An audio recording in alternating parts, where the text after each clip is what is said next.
Bonjour et bienvenue sur la chaîne Armel High Tech. Aujourd'hui, on va tester la Model Y.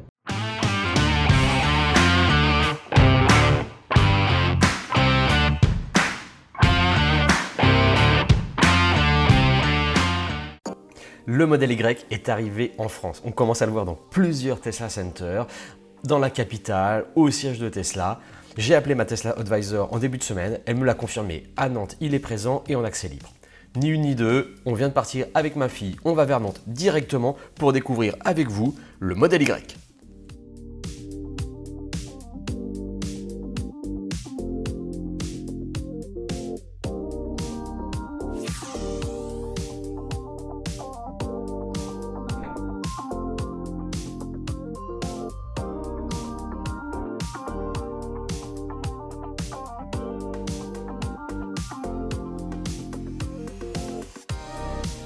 Voilà, on vient d'arriver à Nantes, on arrive au Tesla Center et on va aller voir, tester la Model Y. Donc je vous emmène tout de suite, on va essayer de prendre des clichés, des vidéos et vous montrer un peu en détail cette voiture. C'est une journée aussi un peu particulière parce que les livraisons du troisième trimestre commencent. Donc je sais qu'à partir de 11 h, il va y avoir pas mal de Tesla sur le parking. Déjà, je vais vous montrer, regardez-moi ça. C'est la folie, il y a des voitures partout. Tesla a même utilisé, je pense avec leur accord, le parking de l'Ibis Budget qui est juste à côté du Tesla Center. Et il n'y a pas moins d'une trentaine de voitures garées là. On a essayé de regarder partout avec ma fille si par hasard on apercevait des modèles Y qui auraient pu être livrés aujourd'hui, mais non.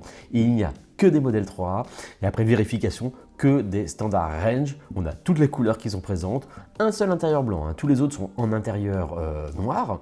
Voilà, on sent que ça va être une grosse journée pour le Tesla Center.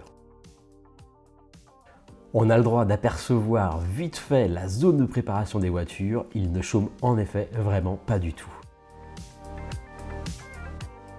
Et là, un petit bleu, blanc, rouge pour nous accueillir, vive la France, et un défilé de standards Range Plus blanche. Je crois que la team blanche a encore gagné le prix des commandes sur le site Tesla, c'est assez hallucinant. Mais on n'est pas venu pour parler de la Model 3, on est venu pour lui. Et là, on le reconnaît au premier coup d'œil, même s'il est badgé sur ses flancs Not Model Y, c'est bien lui, le tout nouveau Model Y. Il est assez impressionnant. Il est d'un volume que je n'imaginais pas. Je pense qu'on ne s'en rend vraiment pas compte sur les vidéos. Mais par rapport à Model 3, c'est un autre véhicule. Non sans me rappeler le BMW X4. Il a un petit look coupé 4x4 baroudeur avec ses cerclages noirs, des tours de roue, ses jantes noires, ses bas de caisse noirs. Franchement, il est campé sur ses roues. Il domine la route. J'adore tout de suite au premier coup d'œil, je suis fan. Tout de suite, premier coup d'œil, on regarde les finitions, on regarde les joints. Ils sont parfaits. Dans un plastique un petit peu plus dur, rigide que sur la Model 3. Mais vraiment, les assemblages sont impressionnants. Regardez-moi les espacements des portières, nickel, l'espacement entre le capot. Je vérifie, c'est donc bien un modèle chinois. C'est génial. Et là, regardez ces finitions, c'est vraiment super bien fait. Les ajustements sont parfaits. Regardez-moi cet alignement des portières, des joints de portières. Franchement, il est très bien fini. Pareil, si on regarde le détail des espacements au niveau du coffre, c'est très régulier. Voilà, on peut regarder un petit peu partout, mais j'ai pas trouvé un seul défaut d'ajustement sur ce véhicule.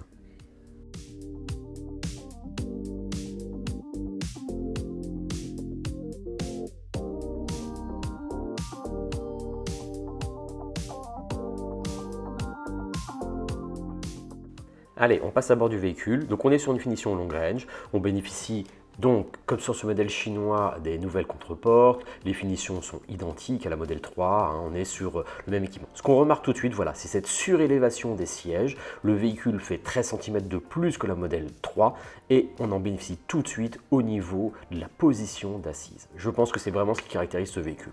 Sinon, voilà, rien de vraiment différent par rapport au modèle 3, on a les mêmes équipements, les mêmes finitions, les mêmes plafonniers, voilà, tout est commun avec la Model 3.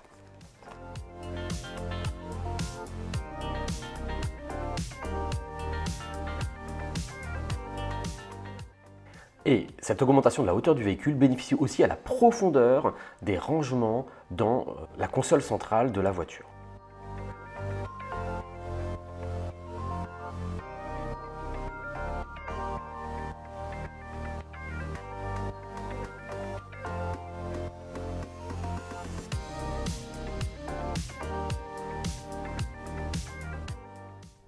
On va passer maintenant à l'arrière du véhicule.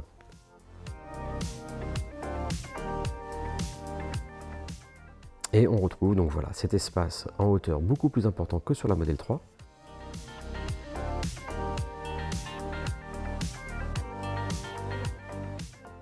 Et quand on s'assoit, voilà, on sent tout de suite la différence.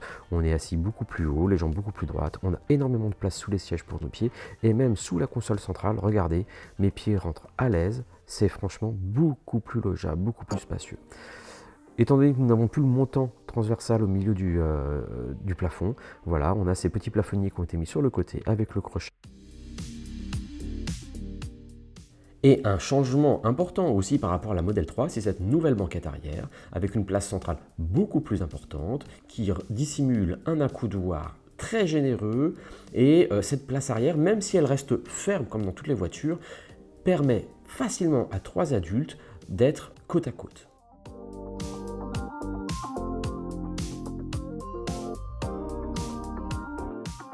On va regarder maintenant un peu ensemble les différents espaces de rangement. Donc d'abord le coffre avant, le frunk. On voit que l'étiquette pour les pompiers a été changée de côté par rapport à la Model 3. On retrouve le liquide lave-glace et la profondeur du bac est beaucoup plus importante que sur la Model 3. On est presque à 110 litres. C'est impressionnant.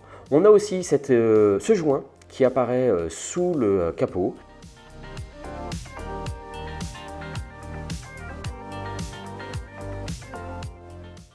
On se dirige vers le coffre arrière et vous remarquez les vitres fumées du véhicule.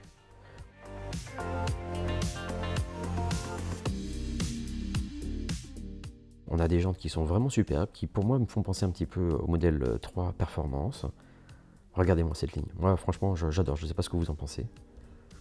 Allez, on va ouvrir ce coffre arrière pour voir un petit peu ce que ça donne. Alors vous allez tout de suite m'excuser, le véhicule est passé à contre-jour, donc les images ne sont pas forcément extraordinaires.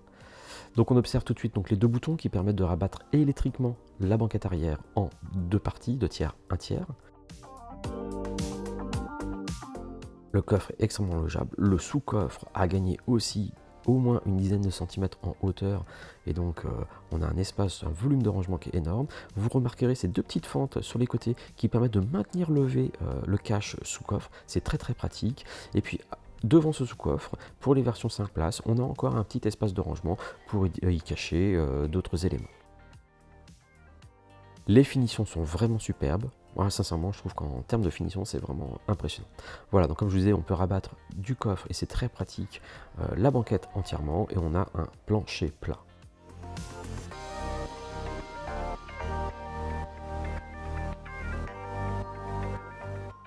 Moi, je trouve qu'en qualité de finition, on progresse. Regardez donc ici les vérins, on a 2 vérins hydrauliques pour remonter le coffre, assez important. Et à l'arrière du coffre, donc, je voulais vous montrer, donc les enceintes arrière sont camouflées dans le haillon. On a un capitonnage en feutre du plus bel effet et une lumière d'éclairage pour l'intérieur du coffre. L'absence de casse-bagages dans le coffre est compensée par le fumage de l'ensemble des vitres arrière et du haillon.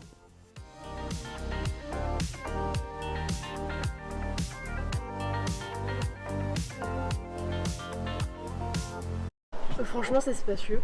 Après, j'ai jamais trop été derrière dans les... Ah non, t'es tout le temps devant, toi. Oui, oui.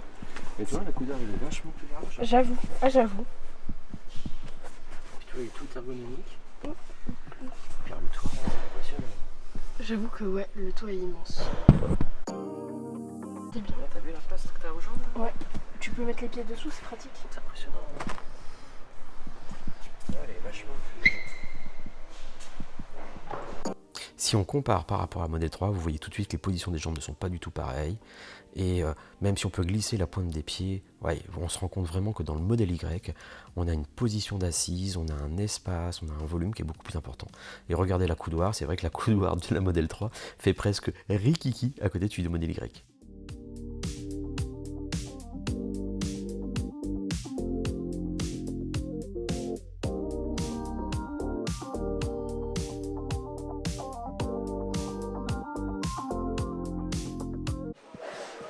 Déjà, je peux plier les genoux. Tu peux plier les genoux. Parce que dans la Model 3, je fais les jambes comme ça. Mais là, je touche pas. Là, je suis beaucoup plus haute. Toi, tu peux encore monter le siège. C'est bien. Voilà, je vous mets en comparaison la position de ma fille dans la Model 3, vraiment pour illustrer ce confort d'assise qu'on va retrouver dans le Model Y.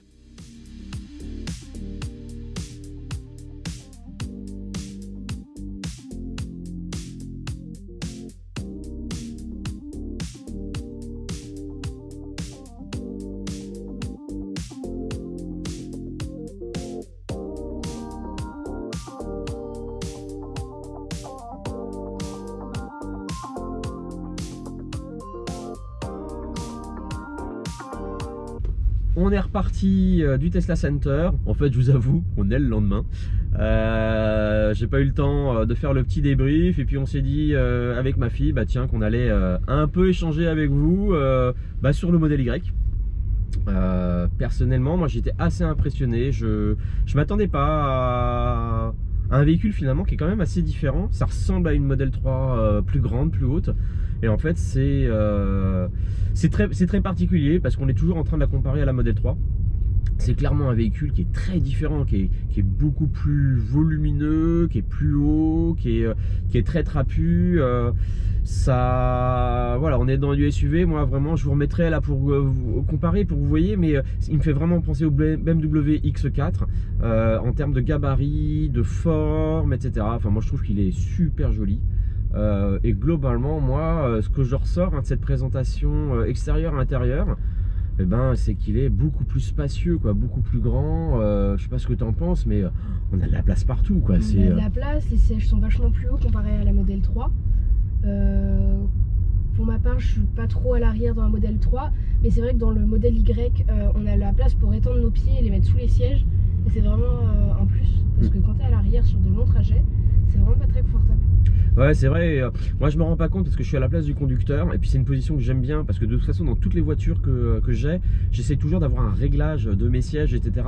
J'ai toujours une position, moi, assez allongée. J'ai un dossier très reculé, très incliné, etc. Et c'est vrai que dans la Model 3, on est dans une position très allongée. Toutes les personnes à bord, c'est voilà, on est ras du sol, on est dans une position allégée. Et là, tout d'un coup, on est assis dans une voiture. Et moi je suis impressionné, c'est notamment à l'arrière, ouais, c'est on a ça d'espace entre les sièges avant et pour les passagers arrière. C'est rare, même dans les SUV, où on puisse facilement glisser les pieds sous les sièges, trouver sa position et tout. C'est vraiment confortable. Et c'est vrai que la banquette est faite de façon différente. Comme ici, on est un peu dans une berline. Les sièges arrière, en fait, prenez la sortie 42 à droite. faut toujours qu'elle me coupe la parole. Même sur les côtés, je sais pas si vous verrez, mais le côté du siège arrière, il y a 10-15 cm juste pour arriver à loger les sièges arrière. Moi, ce qui m'a impressionné, c'est qu'en fait, le véhicule fait, si je me souviens bien, il est 4 cm plus large que la Model 3. C'est pas énorme. Mais si on regarde la largeur de la coudoir centrale, la Model 3, il est comme ça, le Model Y, il est comme ça. Donc là, on se dit, mais non, il y a 15-20 cm. Et en fait, du fait qu'on a une position plus élevée, ils perdent moins de place sur le côté extérieur des sièges. Et donc on a vraiment 3 places larges, assez confortables, même pour la position du milieu. Et donc on est vraiment bien dedans. Puis le coffre, il est gigantesque. Déjà que le Model 3, on est à 600 litres, là on est à 800 litres sans même rabattre les sièges. Les sous-coffres avant et arrière sont gigantesques. Enfin, nous on est parti en famille il n'y a pas longtemps. Bon, c'était pas le bazar dans la voiture, mais le coffre, c'était un vrai Tetris, quoi. C'était bien rangé, tout avait sa place. Voilà, on avait pu répartir.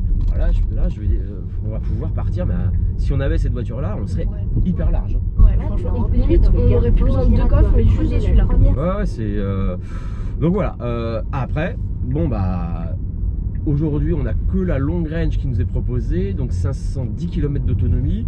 Allez, j'ai 440 et quelques avec la modèle 3.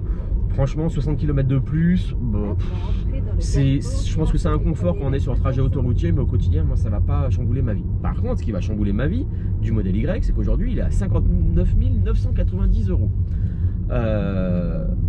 Sans option, quoi. Donc je peux même pas prendre une peinture, sinon on n'a même pas les 2000 € d'aide de l'État. Donc imaginons, on le prend comme ça, les 2000 € de l'aide de l'État, ça le ramène à 57 900 €. 20 000 € de plus que ma modèle 3. Hein, aujourd'hui, avec les 6 000 € d'aide de l'État, je la toucherai à 37 000 €. Est-ce que je suis prêt à mettre 20 000 € de plus pour une voiture, certes qui sera un peu plus performante en termes d'accélération, etc. Mais c'est pareil, c'est pas ce que je voulais rechercher. Aujourd'hui, moi, je mets pas 20 000 € de différence, même si c'est une super bagnole. Donc on verra l'année prochaine. Ils vont sans doute nous commercialiser la version standard range autour des 450 km d'autonomie, donc comparable à la modèle 3. Mais ça va rester, je pense, encore Sacré budget. sacré budget, ouais. Donc moi je la kiffe, j'aurai les moyens, sincèrement, je fais reprendre la modèle 3 et je pars sur le modèle Y, clairement, parce que c'est une bagnole qui, moi franchement j'adore. Mais voilà, aujourd'hui je pense que c'est un luxe s'offrir la modèle Y. Si vous pouvez le faire, allez-y, parce que vous ne serez pas déçus. Là franchement pour moi c'est une modèle 3 en bien plus, mieux. Après on peut se poser la question, je sais que Xavier sur sa chaîne Xav Tesla se posait la question, est-ce qu'aujourd'hui l'électrique doit partir sur du SUV? SUV c'est plus gros, c'est plus lourd, ça consomme plus, est-ce que c'est dans le sens du temps? Est-ce qu'on n'est pas plutôt dans une optique de se dire il faut économiser de l'énergie, il faut, enfin voilà, c'est un vrai débat. Je suis pas totalement en désaccord avec lui en fait. Je me dis c'est vrai, mais c'est vrai qu'au quotidien un SUV c'est vraiment confort. Ouais, on vient de croiser une Model S là. Là, je sais pas si vous voyez, mais il y a des gros bouchons sur l'Orient. C'est les chassés croisés du retour de fin août. Et là, on prend des petites rues qu'on connaît un petit peu pour essayer de pas perdre trop de temps. Voilà, bah écoutez, j'espère que cette vidéo vous a plu. Mettez en commentaire toutes vos questions. J'ai peut-être pas pensé à filmer certains plans ou à vous préciser certaines choses. A bientôt sur la chaîne Armel High Tech.